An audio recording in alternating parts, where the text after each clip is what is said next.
Mobile update ব্যাপারে এই চ্যানেলে এর আগেও অনেক ভিডিও এসেছে, আপনি জানেন যদি পুরানো সাবস্ক্রাইবার হয়ে থাকেন। তো সেখানে আমি বারবারই বলেছি যে আপডেটটা করে নেওয়া খুব প্রয়োজন, কারণ যদি কোনো আহ, খারাপ কিছু থাকে সেগুলো রিমুভ হয়ে যায়।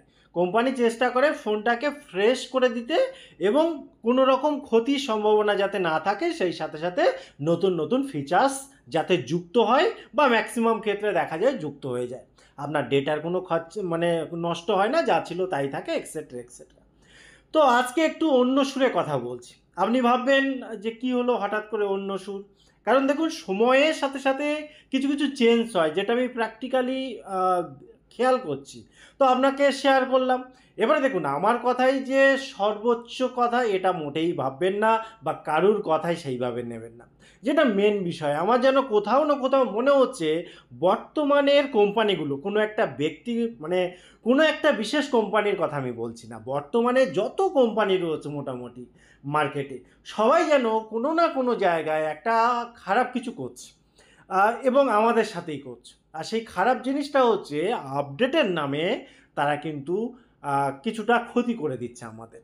অর্থাৎ আপডেট আমরা কেন করি? অনেকটা ভালো কিছু পাবো বলে। কিন্তু দেখা যাচ্ছে কোথাও না কোথাও পারফরমেন্সে খারাপ এসে যাচ্ছে, ক্যামেরাটার কোয়ালিটি খারাপ হয়ে যাচ্ছে, বা আমাদের প্রসেসরের পারফরমেন্স খারাপ হয়ে যাচ্ছে, ফোনটা অনেক বেশি হিট জেনারেট করছে, ভালোভাবে হ্যাং করছে, একবার সুইচ অফ করলে অন হতে চাইছে না, অটোমেটিক অফ হয়ে যাচ্ছে। এই জাতীয় বিভিন্ন প্রবলেম কিন্তু আপডেট করার পরই আসে। আপনি বলতে পারেন যে আপনি হয়তো কখনো কখনো খেয়াল করেছেন কিন্তু নোটিশ করেননি। হ্যাঁ, এটাই বাস্তব। কারণ যখন আপনি দেখবেন যে মোটামুটি একই সময়ের ফোন হয়তো দুটো রয়েছে, তার মধ্যে একটাতে আপডেট করতে শুরু করেছেন, আর একটাতে আপডেট করলেন না, বা প্রথম দিকে করেছিলেন পরে করেননি, তাহলেই পুরো ব্যাপারটা বোঝা যায়। আমিও সেটা কিছু মানে কয়েক মাস ধরে ব্যাপারটা দেখছিলাম, কারণ এর আগে অনেক ভিডিও করেছি। করলে পরে অনেকেই অনেক রকম কমেন্ট করেন। তো আমিও প্র্যাকটিক্যালি করার চেষ্টা করছিলাম, দেখলাম সত্যি একেবারে কথাটা উড়িয়ে দেওয়ার মতো নয়। হ্যাঁ, আসে অনেক আপডেট ঠিকই, কিন্তু কিছুটা কোথাও না কোথাও একটা যেন ক্ষতি হয়ে যাচ্ছে।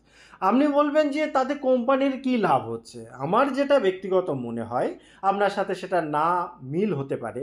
দেখুন, আমরা তো কোনো একটা কোম্পানি বা কোনো একটা মানে বিষয় নিয়ে, কেউ ধরুন অ্যান্ড্রয়েড ফোন ইউজ করি, কেউ আইফোন ইউজ করি, কেউ আবার অ্যান্ড্রয়েডের মধ্যে কোনো একটা বিশেষ কোম্পানির ফোন ইউজ করি। তাদের যে সিস্টেম, সেই সিস্টেমের সাথে আমরা পরিচিত হয়ে যাই।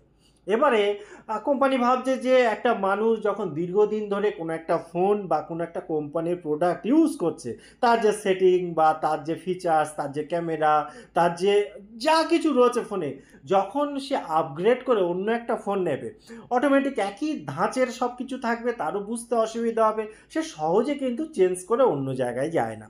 তো এরকম হয়তো কোথাও না কোথাও ক্যামেরা এই মোবাইলের কোম্পানিগুলো হয়তো বা ভাবছে, কিংবা আমার ভুল ধারণা, যাই হোক না কেন, মোট কথা আমার মনে হচ্ছে এই টাইমে আপডেট করার আগে একটু ভাবনা চিন্তা করা উচিত। হ্যাঁ, আপনি প্লে স্টোরে গিয়ে অ্যাপগুলো আপডেট করে নিন, অ্যাপগুলো আপডেট করে নিন, ঠিক আছে, কোনো ব্যাপার না।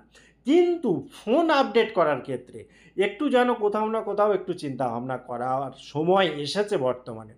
হ্যাঁ, যদি কখনো দেখেন যে বিশাল একটা প্রবলেম হচ্ছে ফোন চালাতে, আপডেট না করলে হচ্ছে না, তখন আপডেট করুন। তা না হলে যদি আমার রেকমেন্ডেশান বলুন, মানে ধরেন, তাহলে আমি বলবো যে এই টাইমটা হয়তো বা আপডেট না করার টাইম।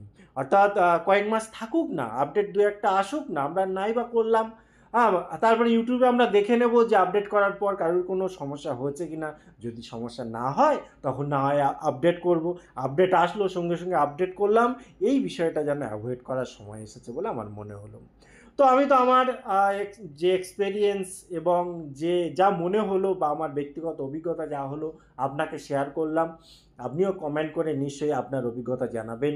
টোটাল ইনফরমেশান কেমন লাগলো কমেন্ট করতে ভুলবেন না। আবার দেখা হয় পরবর্তী ভিডিওতে। ততক্ষণ ভালো থাকুন, সুস্থ থাকুন। Bye bye.